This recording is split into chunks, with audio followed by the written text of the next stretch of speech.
Welcome back to DigiBear. This is Tom again, and today we have a little bit different of a video. This is a video about patience. Let me tell you a story. When we got started off selling in 2015, we were doing retail arbitrage. That was 3 guys, just basically running around willy-nilly inside Walmarts and Marshalls, really any place that you could think of, scanning anything and buying as much as we possibly could. Now, anyone that has ever done retail arbitrage knows this. There'll be days where you scan something and it's good, and you scan the next thing and it's good. And it feels like almost every product is a winner. But there will also be those days where nothing is a winner, where you're saying to yourself, what am I doing here? Why am I doing this? I'm going to fail. So at this point in time, back in 2015, what we started doing was one of the first mistakes we ever made. Because we were so determined not to fail, and because we were so set on growing, we would compromise. We would buy items that didn't really meet our criteria, that shouldn't have met our criteria because we needed to buy something, because we wanted to buy. Because let's face it, if you go out and spend a day or 2 out there and you come home with nothing in your hands, that's scary. You know, this is a big scary step for anyone that's trying to do this full time, and you don't want to feel like a failure. So what we did was we rushed it and we bought stuff we weren't supposed to. And I think this is a very common mistake amongst sellers. But what it did for us was it taught us patience. Because you might not find something today or tomorrow, but if you keep at it and you keep looking and your processes are good, then you will find something. There is stuff out there. And that's whether you're doing retail arbitrage, online arbitrage, whether you're private labeling things and trying to find ideas, or especially if you're doing wholesale. There's plenty of opportunities out there. During the time that we've been running this business, we've learned this patience lesson over and over and over again. Nothing comes as quick as you want it. Nothing happens instantly, and everything takes the dedication and work for it. Now, we're just like anyone else. We'll take a shortcut if we see it. If we think it's going to get us somewhere faster, we're going to try it. Some of them work, some of them don't. But in every single step of this journey that we've taken to get here, there's been a need for patience.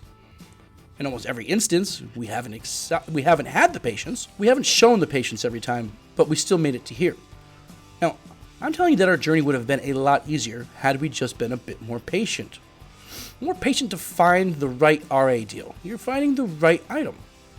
More patient to find the right distributor instead of just grabbing the first one that you see. More patience to bring in the right wholesale products. More patience to get the correct funding.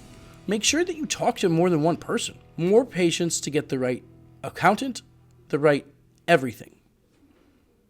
We didn't have patience, but now we do. So I want to stress to you that we know how difficult and scary this can be when you're making this life change, because it was difficult and scary for us. And every single step along the way, we tripped. We didn't know what we were doing. We didn't have any kind of mentorship or anything. We learned it all on our own. Luckily, this doesn't have to happen to you, because right now it's 2023 and there is content absolutely everywhere on this. And right now, we are all in such fortunate times because even we are consuming content and learning as we go. So as long as you use your patience, watch the videos, take the courses, do everything that you possibly can to have the knowledge, you will succeed at this. You develop the procedures and the processes that you need to make sure you have checks and balances, you will succeed at this. And if you keep working and hustling, you will succeed. Now, before I get back to my story here, I want to remind you that we promised you real, raw, embarrassing failures that we've made along the way. Here's one of them, and it's good. So I think we were probably maybe a year into this, less than a year into this, and it came stumbling on tax season is here. We don't know anything about what to do here. We had our business bank accounts and we had our Amazon reporting, which we didn't know what to do with, but we didn't have any idea how to handle the tax situation.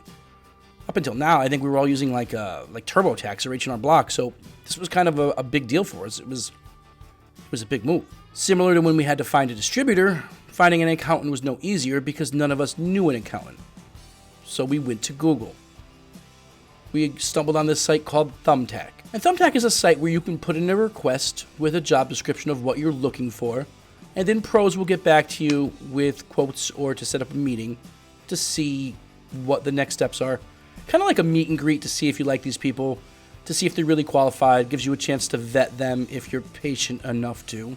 So this guy gets back to us and we set up a meeting for him to come meet us at our office. A couple days later, he shows up and we immediately like this man. He has a great personality, he's very likable, very down to earth, and he's kind of close to our age, so he didn't really look down on us. Because when you're starting this business and you're young, a lot of people look down on you, especially the older people, which is just ridiculous. But this guy we liked, and we immediately trusted. So we hired him right there on the spot. First guy we met without talking to a single person, without doing a single bit of due diligence. We didn't even Google the guy. We said, okay, yeah, you're the one. You must know what you're doing. This man was our accountant for probably a couple years. And things were going okay. He was getting things done as far as we knew. The taxes were getting paid and everything seemed fine. Then one day it happened. We walked to the mailbox and we see a letter from the IRS. Now, anytime you see a letter from the IRS, your stomach immediately goes upside down. Nobody wants to see this. The IRS isn't mailing you to say something nice. They're not sending a love note or anything that is ever going to be productive. They're sending something bad. And we knew it immediately. We just said, what the heck is going on here? This letter from the IRS turns our stomach upside down. And then we look at the next letter.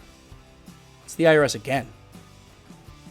I think there were like 3 or 4 letters from the IRS there that day. We open them up. It's delinquency notices, it's penalties, it's very scary language. The next one, the same thing, and they were all basically the same letter, but from different periods. What this man was doing was he was doing our payroll for us, but not filing any of the taxes. So when you do payroll, you have to file taxes on behalf of the employees. The taxes that you deduct from your employees, you have to pay the IRS those taxes. And those go right straight to the 941s. But the moral of this is this man was not doing his job.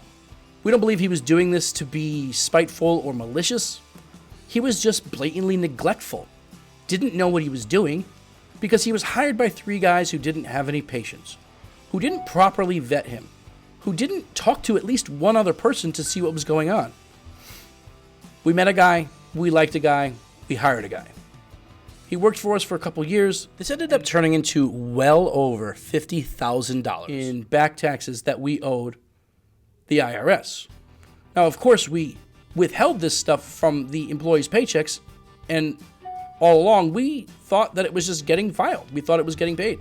We didn't see anything wrong with what was going on. We saw money coming out, but that was going to the state. We didn't know what was supposed to be happening with the IRS. Again, 3 guys that don't know what they're doing, trying to learn it on their own, should have been a little bit more patient. So obviously this guy is no longer with us, and we have a real CPA on our team. We have a real full-time bookkeeper who is terrific. They got us out of these holes that we had been dug into by, basically ourselves, because we weren't paying any attention to this guy. That was a real dumb thing to do. We ended up screwing ourselves bad. When those letters came in from the IRS, be honest with you, we were convinced we were done. We thought we were going to go out of business. We said, how do we get this money? Where does it come from?